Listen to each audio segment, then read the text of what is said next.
الحمد لله رب العالمين والصلاة والسلام على سيد الأنبياء والمرسلين سيدنا ومولانا محمد وعلى آله وأصحابه أجمعين. أما بعد فأعوذ بالله من الشيطان الرجيم. بسم الله الرحمن الرحيم. إنا أنزلناه في ليلة القدر وما أدراك ما ليلة القدر. ليلة القدر خير من 1000 شهر. تنزل الملائكة والروح فيها بإذن ربهم من كل أمر. سلام هي حتى مطلع الفجر.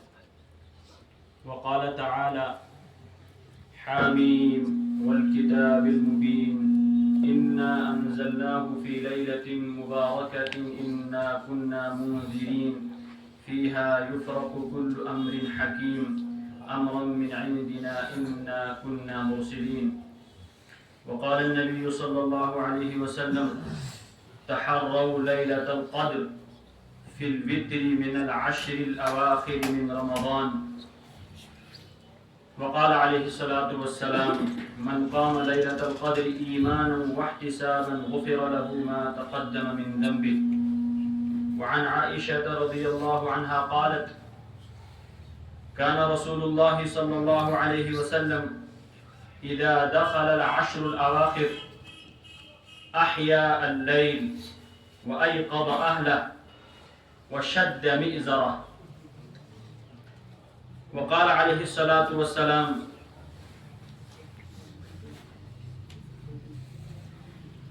عن ابن عباس رضي الله عنه قال: فرض رسول الله صلى الله عليه وسلم زكاة الفطر طهرة للصائمين وطعمة للمساكين. من أداها قبل الصلاة فهي زكاة مقبولة، ومن أداها بعد الصلاة فهي صدقة من الصدقات، أو كما قال عليه الصلاة والسلام. معزز سامعین، وعظیم رحمتوں، برکتوں، سعادتوں کا مقدس مہینہ جس کا انتظار اولیاء کرام 6 مہینے پہلے سے کیا کرتے تھے،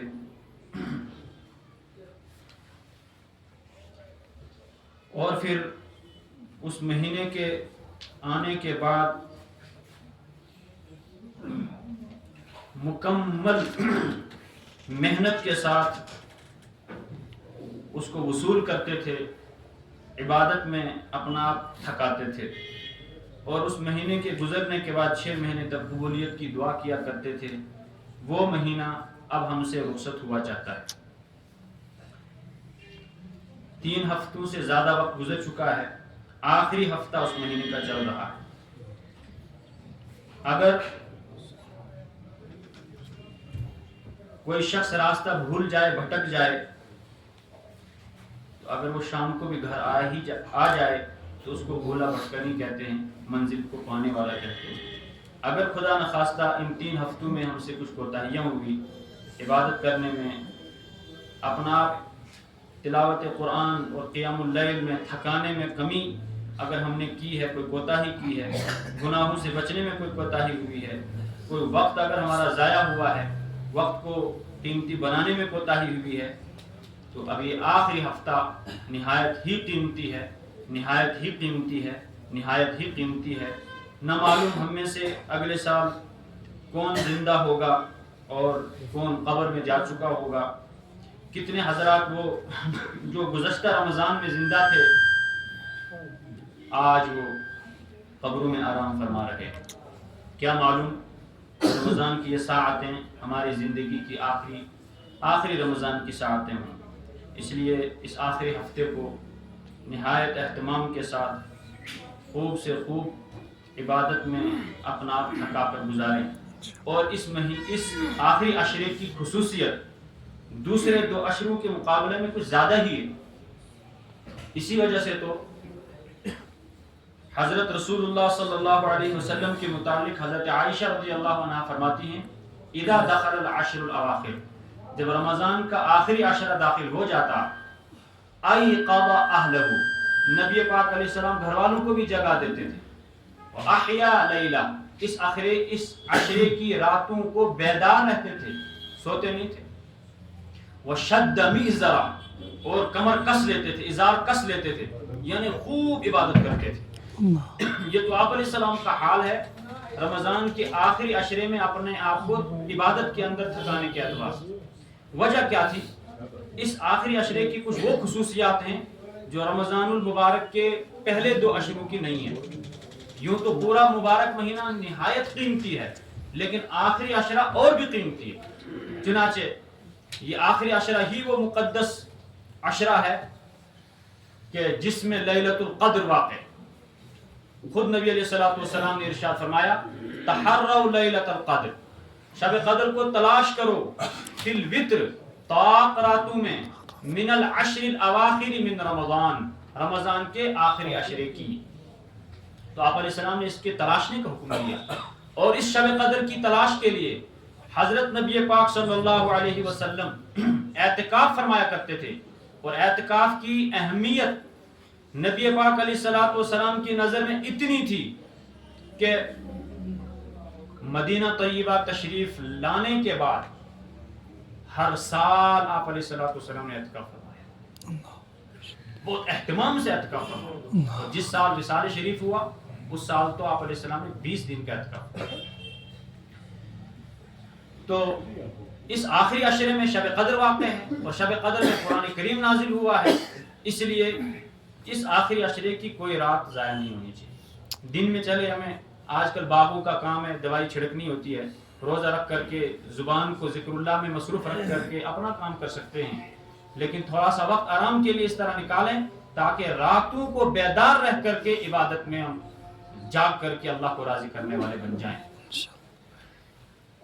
حضرت رسول اللہ صلی اللہ علیہ وآلہ وسلم کی نظر میں شب قدر کا یہ مقام کے مکمل 10 سال تک اعتکاف شب قدر کی تلاش میں آپ علیہ الصلوۃ والسلام نے 10 سال مدینہ پاک رہے، ہر سال کے رمضان کے آخری عشرے کا اعتکاف فرمایا. اور قرآن کریم میں شب قدر کا جو مقام بیان کیا گیا ہے اس کو اگر ہم سوچیں تو مجھے لگتا ہے کہ کوئی بھی ہم میں سے کوتاہی کرنے والا نہیں ہوگا. قرآن کریم میں تو پوری ایک سورت ہی اللہ تعالیٰ نے نازل فرمائی ہے، آپ میں سے اکثروں کو یاد بھی ہوگی، ترجمہ بھی بہت سارے جانتے ہوں گے. اِنَّا أَنزَلْنَاهُ فِي لَيْلَةِ الْقَدْرِ، یقیناً ہم نے قرآن کریم کو شب قدر میں اتارا. وَمَا أَدْرَاكَ مَا لَيْلَةُ الْقَدْرِ، آپ کو کچھ خبر بھی ہے کہ شب قدر کیا ہے؟ لیلۃ القدر خیر من الف شہر، یہ کوئی عام استاد، پیر، بزرگ، مولوی صاحب، پروفیسر صاحب نہیں فرما رہا، یہ اللہ جل شانہ خود فرما رہے ہیں لیلۃ القدر خیر من الف شہر ومن اصدق من اللہ قیلا، اللہ سے زیادہ سچی بات کس کی ہو سکتی ہے؟ ومن اصدق من اللہ حدیثا، اللہ کی بات تو سب سے سچی ہے، اس سے سچی کسی کی بات ہو ہی نہیں سکتی. وہ فرماتے ہیں لیلۃ القدر خیر من الف شہر. متعین نہیں کیا کہ کون سی رات شب قدر ہے، لیکن آپ علیہ الصلوۃ والسلام نے جو ارشادات فرمائے کہ بھئی آخری عشرے کی طاق راتوں میں تلاشو. اب خود کا یہ معمول تھا کہ 10 سال میں سے ہر سال کے رمضان کے آخری عشرے کا اعتکاف فرمایا کہ اگر اعتکاف والا سویا ہوا بھی ہوتا ہے تو عبادت ہی کے اندر شمار ہوتا ہے، وہ اللہ کے گھر میں آ کر پڑھ چکا ہے. تو کچھ اشارے آپ علیہ الصلوۃ والسلام نے دیے ہیں کہ بھئی رمضان کے آخری عشرے کی طاق راتوں میں تلاشو. تو طاق راتیں 5 میں سے 2 تو گزر چکی ہیں، 21ویں رات بھی گزر گئی، اور کل تھی 23ویں، جو گزشتہ رات تھی 23ویں شب تھی، وہ بھی گزر چکی ہے. اور علامہ ابن رجب حنبلی رحمۃ اللہ علیہ نے ایک قول نقل کیا ہے کہ شب جمعہ اگر طاق رات میں آ جائے تو امکان ہے کہ وہ شب قدر. خیر، جن حضرات نے سرات میں محنت کی اگر وہی شب قدر ہوئی وہ تو خوش قسمت نکلے، وہ تو ہو گئے کامیاب. اور اگر وہ نہ ہوئی، ابھی چونکہ حتمی نہیں ہے، یقینی نہیں ہے، جب نبی علیہ السلام نے کوئی تعین نہیں فرمائی کہ کس رات کے اندر ہے، طاق راتوں میں تلاشنے کا حکم ہے، تو اب بھی یہ غنیمت ہے، موقع ہمارے پاس کہ طاق راتیں ابھی 3 ہیں.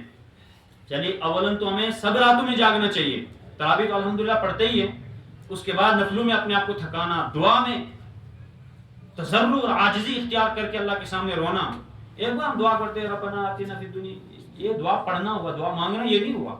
دعا مانگنے والا بندہ، اس کو آپ مثال سے سمجھ سکتے ہیں، جب 10 روپے کسی سے لینے ہوں، بھیک اگر لینی ہو کسی سے تو کس طریقے پر سر بھی جھکا ہوا ہوتا ہے, ہاتھ بھی سوالی ہے, سر سے پیر تک پورا جسم سوالی ہے, اور اللہ کے سامنے دعا مانگ رہے ہیں, انگلیاں چٹکا رہے ہیں, دیکھ ادھر رہے ہیں, آنکھیں ادھر ہے, خیال ادھر ہے, یہ دعا ہے؟ تو دعا مانگنا الگ چیز ہوتی ہے, پورا جسم اللہ کے سامنے, ذہن بھی حاضر, دماغ بھی حاضر, پورا جسم بھی سراپا سوال بنا ہوا ہوتا ہے, پھر بندہ مانگتا ہے, اللہ تعالیٰ عطا فرماتا ہے. تو آپ علیہ السلام آخری